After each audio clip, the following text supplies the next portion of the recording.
So let's say your goal was to play a song or a piece of music or exercise at 100 beats per minute, and you can do it without making any mistakes, and you can, let's say, play through it 5 times in a row without making any mistakes. This is great. Should you keep practicing? Yes. Here's why. Number one, nerves. As soon as you become self-conscious or start to experience performance anxiety, the level of your playing and then also recall of what you're supposed to play, your memory, is going to go downhill pretty fast. With that 20 BPM buffer, that actually creates more space and makes sure you know the piece a lot better than you would have otherwise. 2. Technique. If you can play something at 120 beats per minute, it's going to be a lot easier to play at 100 beats per minute.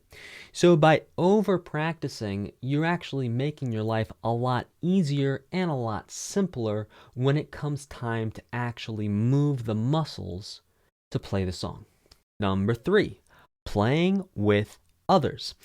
Let's say you're playing with someone and they start to speed up while you're playing a song.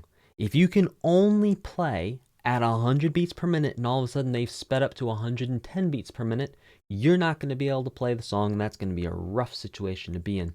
Also, if you had planned to play a song at 100 beats per minute, and let's say the drummer is going to give the count in for the song, and they get a little nervous and they count it in fast, let's say 110 beats per minute, if you can only play that song at 100, you're in for a really rough time as everyone else plays it at 110 and you're just going to try and make it through.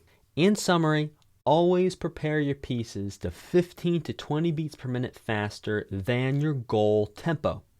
That being said, you're going to need to go back and revisit the song at the original goal tempo to get back in the groove and the feeling of that slower speed after you've achieved the high speed with that extra 20 beats per minute.